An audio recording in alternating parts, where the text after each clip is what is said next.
Idaho holds secrets from thousands of years ago, from Cooper's Ferry's ancient human tools to Wilson Butte Cave's Ice Age shelter, Clarkia fossil beds, colorful Miocene leaves, the 10,600-year-old Bull woman, and the mysterious map rock petroglyphs. Each site reveals a glimpse of early life, lost civilizations, and the enduring mysteries hidden beneath Idaho's rivers, plains, and forests. Cooper's Ferry site. If you were to walk along the Salmon River in western Idaho today, you'd see a landscape that feels calm and timeless. The water bends gently around the canyon walls, the air smells faintly of sagebrush, and the wind whistles softly through the basalt cliffs. At first glance, it looks like the kind of place you'd pass by without giving much thought. But beneath this quiet soil lies the Cooper's Ferry site, one of the most remarkable archaeological finds in North America. What was uncovered here has forced researchers, historians, and everyday people to rethink when the very first humans may have arrived on this continent. For a long time, the standard story was simple. Humans crossed into North America through the Bering Land Bridge around 13,000 years ago, traveling between what is now Siberia and Alaska, and gradually moved south through an ice-free corridor. This model was tied to what's called the Clovis culture, identified by its distinctive spear points. But the discoveries at Cooper's Ferry, uncovered in careful excavations, suggested something very different. The artifacts pulled from this Idaho canyon floor were far older, some dating back nearly 16,000 years. That pushed human presence in the Americas back by at least 2,000 years earlier than most experts had accepted, and it left a huge question hanging in the air: how did people get here so soon? The tools themselves are small and simple at first sight: chipped stone flakes, projectile points, and the remains of fire hearths. To an untrained eye, they might look like random rocks, but under careful study, the patterns are unmistakable. Someone sat here by the river thousands of years ago, striking stone against stone to make sharp edges for cutting, scraping, and hunting. They built fires, left behind burned animal bones, and created a record of their lives without ever meaning to. Over time, silt and dust buried those traces until modern archaeologists uncovered them again. One of the striking things about Cooper's Ferry is its location.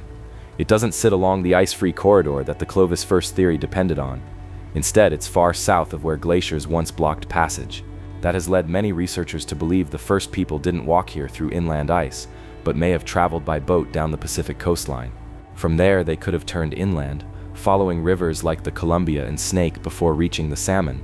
If that's true, then Cooper's Ferry isn't just another site. It's proof that people were exploring inland Idaho from the coast at a time when much of North America was still locked in ice. Of course, with evidence this old, not everyone agrees. Some skeptics argue about the dating methods, questioning whether the tools could have shifted in the soil over the centuries. But repeated studies have strengthened the timeline. Radiocarbon samples from charcoal and bones line up with those earlier than Clovis dates. The consistency across different layers suggests that yes, humans were here more than 15,000 years ago, living by this same river that runs quietly today. It's hard to imagine what life looked like for those first people. The Salmon River would have been rich in fish, and the surrounding hills full of game. The climate was colder, but the canyon walls offered shelter. These were small groups carrying knowledge of stone toolmaking and survival skills, but also stories and traditions that will never fully recover. They probably moved seasonally, camping here for part of the year before continuing their travels. And as they did, they left these fragments that today help us glimpse their world. What makes Cooper's Ferry even more fascinating is how it connects with other ancient finds across the continent. Sites like Monte Verde in Chile, Meadowcroft in Pennsylvania, and Paisley Caves in Oregon all suggest humans were present before the Clovis culture. Together, they build a growing case that people spread across the Americas much earlier than once thought. But Cooper's Ferry stands out because it sits right in the path of what could have been a migration route from the Pacific coast inland. If you imagine those early travelers following river valleys and looking for places to settle, it makes sense they would stop here. The Salmon River, with its steady flow and resources, would have been a natural resting point. Standing at Cooper's Ferry now, you might be surprised at how ordinary it looks. There's no grand monument, no towering ruins. The site itself is fenced off to protect it from disturbance. Grass and weeds grow over the dig areas. Unless you knew the story, you could walk by without realizing you're standing on ground that once held some of the oldest evidence of human life in North America. That quietness is both humbling and a little frustrating. It feels like such a groundbreaking place should have more recognition. The positives of the site today are clear. It remains preserved and protected, which means researchers can continue to study it without the risk of major damage from casual visitors. The discoveries already made here have expanded our understanding of human history, and future digs may reveal even more. Being able to walk near a place where people lived 16,000 years ago creates a strange, almost haunting sense of connection across time. But there are negatives too. The site is not easy to access or interpret for the public. Unless you're already interested in archaeology, it's easy for Copper's Ferry to be overlooked. There are no major visitor facilities, no clear educational displays right at the location, and not much to guide people in understanding the magnitude of what happened here. Some locals see it as just another fenced-off patch of land along the river. That lack of visibility feels like a missed opportunity, because the story buried in this ground is not just Idaho's story, it's a human story. Another drawback is that preservation often means restriction. Researchers want to protect the site from looting or accidental damage, so visitors can't simply wander in and explore. That's understandable, but it creates distance. For most people, Cooper's Ferry will remain something they read about rather than experience firsthand. From my perspective, I think both sides matter. On the one hand, it's absolutely right to keep the site safe for science. On the other, I wish there were more ways for regular people to feel connected to it, whether through museums, detailed replicas, or guided experiences. The sense of wonder that comes from knowing humans were here so long ago shouldn't be locked away only for specialists. In a way, this balance reflects a bigger issue with archaeology. How do we preserve fragile evidence while still letting people engage with the story it tells? When I think about Cooper's Ferry, what stands out is not just the ancient tools or the exact dates, but the feeling it gives. You're standing by a river, surrounded by the hum of insects and the sound of rushing water, and you realize that thousands of years ago someone else stood in that very spot, listening to the same river. They were probably tired, maybe hungry, maybe sitting around a fire with family or companions. The tools they left behind are tiny, but the connection they create is enormous. It shrinks the distance between us and them, reminding us that the human story stretches back much further than we sometimes remember. The present situation at Cooper's Ferry is steady but understated. The site remains under the care of archaeologists and is protected from casual disturbance. Dig seasons continue on and off, depending on funding and academic priorities. For everyday visitors, it's not a polished tourist stop. You won't find interpretive signs, gift shops, or paved walkways. Instead, it's more of a hidden landmark, known mostly to specialists and to people who have followed the news about early human history. The land itself is quiet, with grass reclaiming the dig pits and the river flowing as it always has. The positive side is that it stays preserved and intact. The negative is that it still feels a bit invisible, its incredible story hidden in plain sight. In my neutral opinion, Cooper's Ferry deserves more recognition without losing its protection. It should remain a place of careful research, but also become part of the broader story Idaho tells about itself. People should know that one of the oldest human settlements in the Americas is right here, tucked into a canyon along the Salmon River. Even if access remains limited, sharing that story more openly could give people a deeper sense of connection to this land and its history.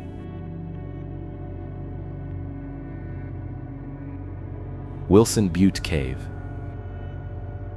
If you drive out across the wide open country near Twin Falls, Idaho, the land can feel endless.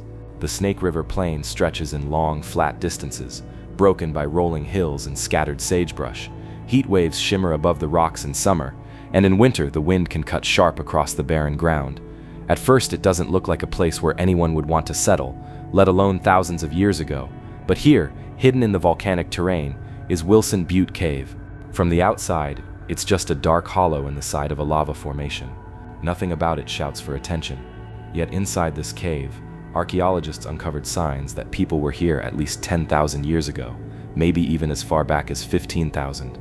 It's one of Idaho's oldest mysteries and a piece of the much bigger puzzle of when humans first came to North America. The cave itself was shaped by lava flows long before people ever stepped foot here. When molten rock surged beneath the surface, parts of it cooled and hardened, while the lava inside kept moving. Once the flow drained away, it left behind tunnels and pockets. Wilson Butte Cave is one of those natural pockets, a shelter carved by fire from the earth. For early people wandering across this tough landscape, it would have offered safety. The cave is roomy enough to shield a group from storms and winds, yet not so deep that you'd lose all natural light. When you imagine stepping inside with a torch thousands of years ago, you can picture how it would feel: cool, protective, and private. like a ready-made home waiting to be used. Excavations began here in the 1950s, led by archaeologists who had heard about stone tools found in the area. What they pulled from the layers of soil inside the cave turned out to be much more than expected. They found stone scrapers, projectile points, and blades that had been carefully chipped into shape. They also found bones of extinct animals, like camels and horses, that had once roamed this region during the late Ice Age. Some of those bones bore cut marks, showing that humans had butchered them. That detail is important, because it links the tools and the animals directly to human activity. People weren't just passing by, they were using this cave as a base for hunting and living. The dating of the finds made Wilson Butte Cave especially significant. Radiocarbon tests suggested that some of the oldest material went back at least 10,000 years, and possibly closer to 15,000. If true, that places people here well before the Clovis first timeline that used to dominate archaeology. Just like at Cooper's Ferry, the evidence from this cave added fuel to the argument that humans were in the Americas earlier than many had believed. It also raised the question of how they got here. If the cave was occupied 15,000 years ago, then people may have already been moving inland from coastal routes. Or perhaps they had followed game herds across the land bridge and spread faster than expected. Inside the cave, you can imagine how it might have looked during those early occupations. Fires would have flickered against the walls, throwing shadows across the basalt. The smell of smoke and cooked meat would have lingered. Tools lay scattered near the fire pit, chipped from local stone. Children might have huddled near their parents, while hunters rested after long days tracking bison or smaller game on the plains outside. The cave wasn't a permanent settlement, more likely a seasonal stopover. But for those who stayed here, it was a safe, dry, and reliable shelter in a landscape that could be harsh and unpredictable. Another detail that makes Wilson Butte Cave fascinating is the range of occupations it shows. The site wasn't just used once and abandoned. Different layers reveal repeated use over thousands of years. People came back again and again, drawn to this same sheltered spot across generations. Each time they stayed, they left behind more traces: charcoal, bones, stone flakes. Over time, those traces built up into a record of human presence that still speaks today. It's rare to find a single site that holds such a long timeline of use, and it helps us see how humans adapted to changing climates and resources over millennia. Of course, not all archaeologists agree on the earliest dates. Some argue that the oldest artifacts may have shifted in the soil, making them look older than they really are. Others caution that radiocarbon dating in such environments can be tricky. But even with debate, there's no question the cave is among the oldest known sites in Idaho and one of the oldest in the entire northern Great Basin region. That in itself is enough to give Wilson Butte Cave a special place in the story of ancient America. Standing at the cave today, it feels surprisingly ordinary. The entrance yawns low and dark, framed by rough basalt. Graffiti scars some of the rock, left by modern visitors who didn't respect the site. Dust covers the ground, and sagebrush creeps close to the opening. You can see where archaeologists dug, but without context, it just looks like a hole in the earth. That's part of the strange paradox of places like this. The physical space doesn't look dramatic, but the history it holds is enormous. The positives of the site are clear. It remains an invaluable source of information for researchers studying early human life in North America. The artifacts found there connect Idaho to a much broader story of migration and survival. For local communities, it's a reminder that this land has been lived on for far longer than we often realize.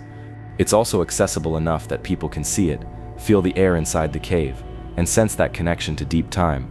But there are negatives too. Protection of the cave has been inconsistent, and vandalism has taken a toll. Spray paint, litter, and careless digging have damaged parts of the site. Because it isn't heavily guarded or managed like a national park, it's vulnerable to misuse. That creates a tension between allowing people to experience it and keeping it safe for future study. Another issue is that without guides or interpretation, most visitors won't grasp the significance of what they're looking at. They might step inside, glance around, and leave without ever knowing they stood in one of the oldest human shelters in the region. In my own view, Wilson Butte Cave deserves more respect and awareness. It doesn't need to be turned into a tourist circus, but it does deserve protection and thoughtful interpretation.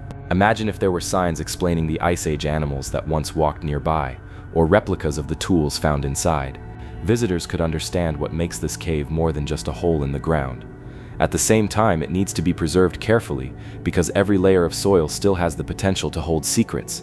My feeling is neutral in the sense that I see both sides: the importance of keeping it safe for science, and the importance of making its story available to people who live here now.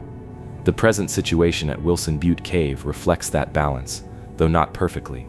The site is still there, and archaeologists have already recovered much of the material that tells its story.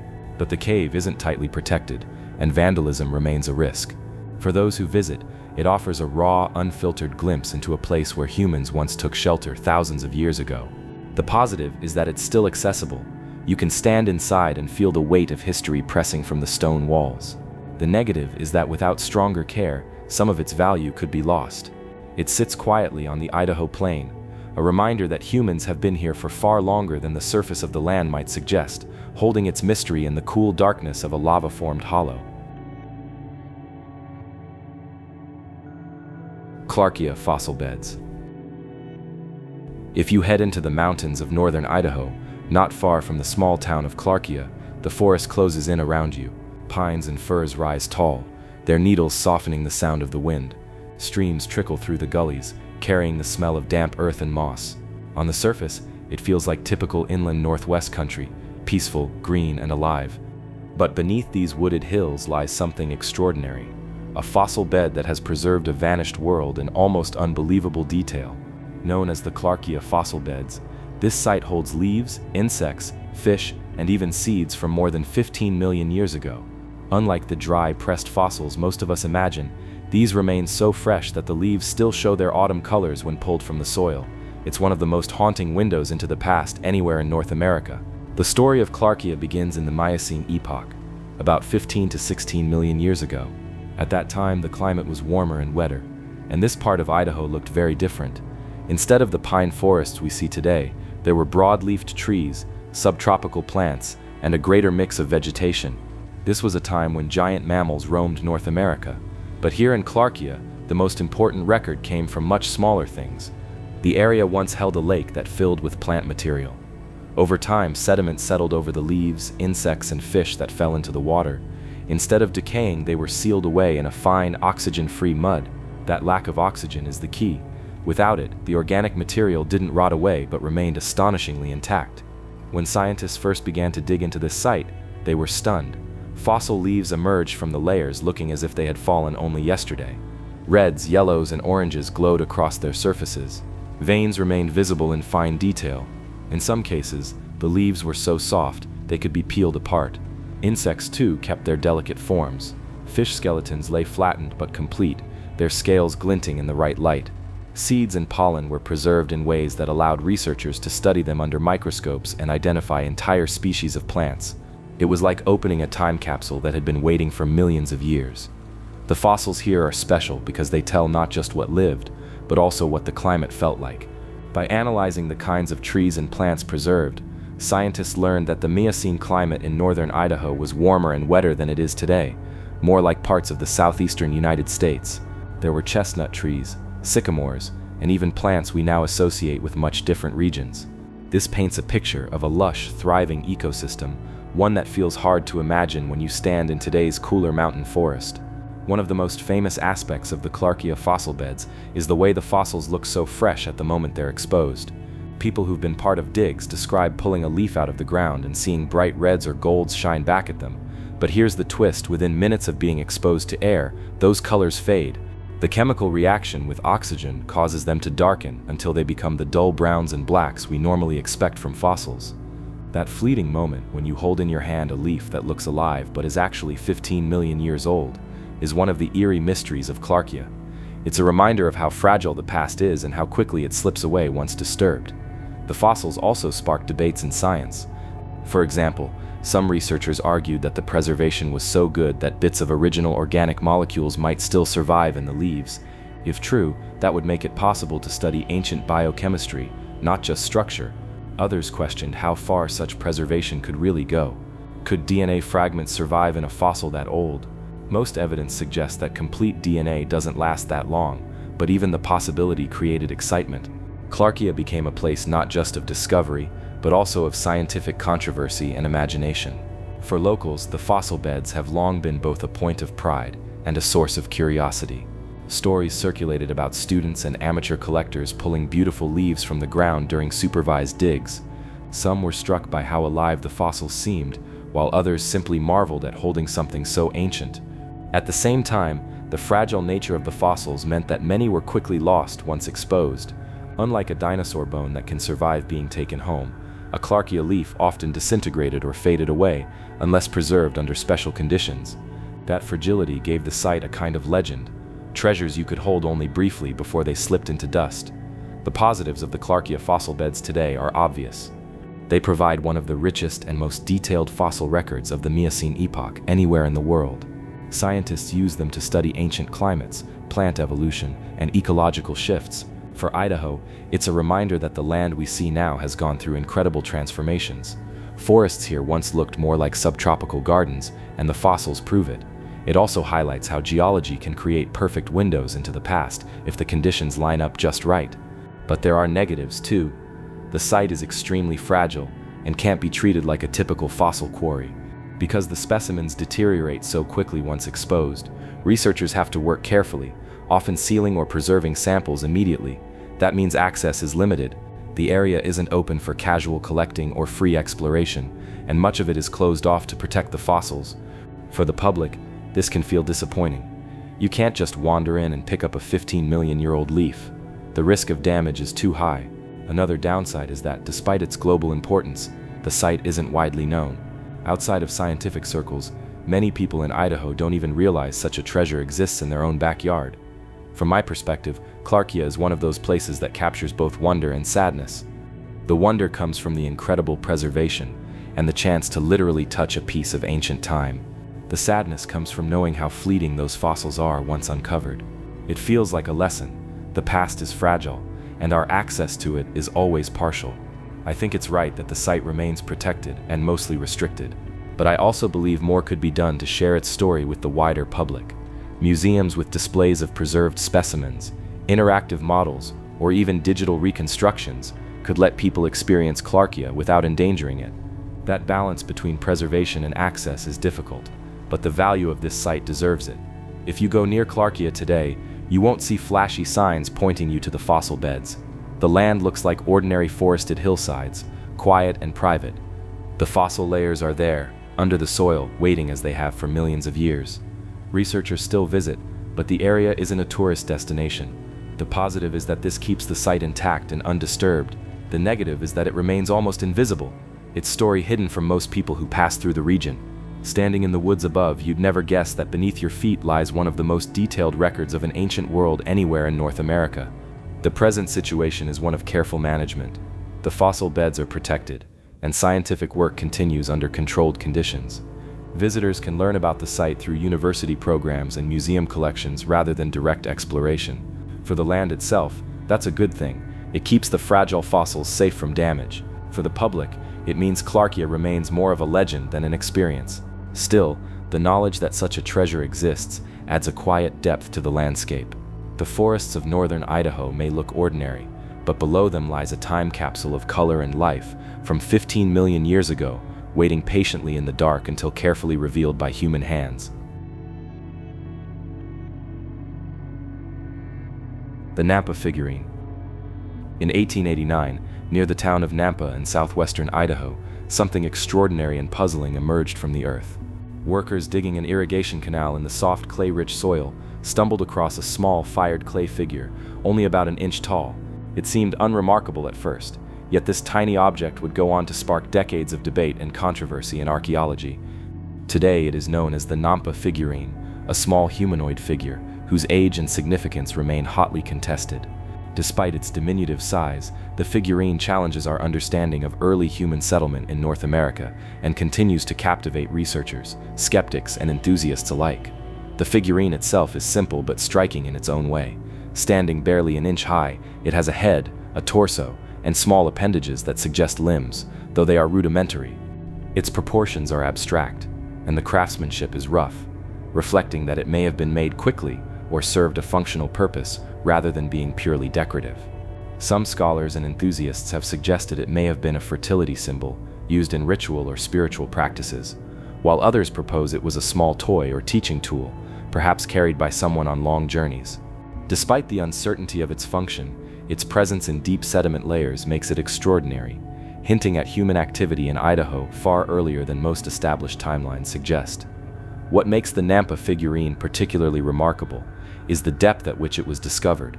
Workers had unearthed it from roughly 320 feet below the surface, embedded in a layer of clay associated with volcanic deposits and alluvial sediments.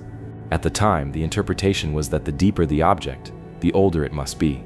Some early reports suggested the figurine could be as much as 200,000 to 300,000 years old, a claim that would place it far earlier than the widely accepted Clovis first model, which dates the first humans in North America to around 13,000 years ago. If accurate, this would rewrite what we know about early human migration, technology, and culture on the continent. Naturally, this claim sparked intense debate. Archaeologists and skeptics questioned whether the figurine truly belonged to such ancient layers. Some argued that it might have been displaced through natural processes, like flooding, soil slippage, or burrowing by animals. Others pointed out that 19th century excavation methods were less precise than modern archaeological standards, leaving room for errors in recording depth and context.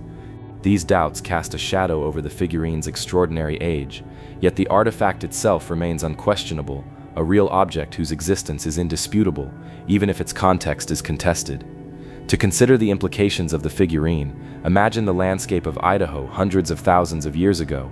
If the earlier dating is correct, the region would have been vastly different from today's farmland and irrigated fields. It would have been shaped by volcanic activity, rivers, and wide plains teeming with Ice Age fauna. Early humans, if they were indeed present, would have had to adapt to a harsh and changing environment. The creation of a small clay figurine suggests not just survival, but also thought, culture, and perhaps ritual. Even if it were a simple tool or symbol, it reflects a capacity for abstract thinking, a milestone in human cognitive development that would make the artifact far more significant than its size implies. The discovery was initially met with excitement, but also with skepticism that has persisted for more than a century. In the years after 1889, the figurine was studied sporadically, often by enthusiasts rather than mainstream archaeologists. Scientific tools for dating artifacts were limited at the time, and the methods used to analyze the figurine and its surrounding sediments were rudimentary compared to modern standards. Over the decades, the figurine has remained in museum collections, studied carefully by a few researchers while continuing to inspire debates about its true age and purpose. Beyond the scientific intrigue, the Nampa figurine carries a certain mystery and emotional weight. To think that a tiny human figure, crafted with intention, could survive hundreds of thousands of years beneath layers of sediment is almost humbling. It reminds us of the fragility of human creations and the incredible luck required for any artifact to endure deep time. The figurine, tiny as it is, bridges the immense gap between the people who made it and modern observers, sparking imagination about the lives, beliefs, and skills of humans long gone. In terms of the site itself, today the land near Nampa looks ordinary. Flat farmland stretches in every direction with irrigation canals, crops, and farmhouses marking the landscape. There's nothing dramatic above ground to suggest that beneath the soil lies a potentially revolutionary artifact. That contrast between the ordinary surface and the extraordinary story beneath adds to the sense of wonder and mystery surrounding the figurine. It's a reminder that history isn't always visible. It can lie buried quietly, waiting for chance to reveal it.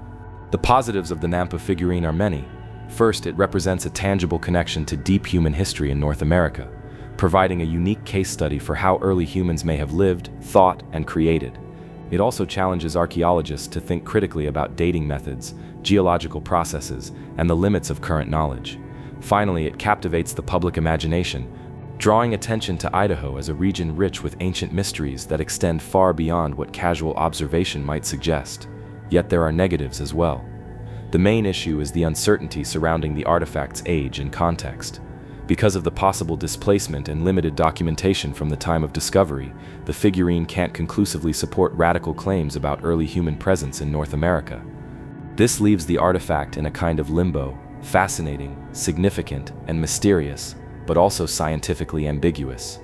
Another negative is that the site itself is largely unmarked and inaccessible. There's no public recognition of the exact discovery location, meaning that the story of the figurine is largely confined to written accounts and museum collections rather than being experienced in its original context. From a personal perspective, the Nampa figurine is one of those objects that forces you to balance awe with caution. It's humbling to hold or even just see something created by humans tens of thousands or potentially hundreds of thousands of years ago. Yet the uncertainty reminds us that not all mysteries can be solved and that careful interpretation is essential. I see it as a symbol of human curiosity and creativity, preserved in clay and soil, surviving far longer than the lives of those who once shaped it. Whether it's 10,000 years old or 200,000, the figurine tells a story of intention, skill, and the desire to leave a mark, however small, on the world. Today, the Nampa Figurine remains housed in museum collections, where it can be studied and appreciated without further risk of damage. The land where it was found continues to serve as farmland, quiet and unassuming, with no markers to alert visitors to the hidden history beneath. Researchers continue to debate its significance, testing new methods and revisiting old evidence. For the public, it's both accessible and invisible.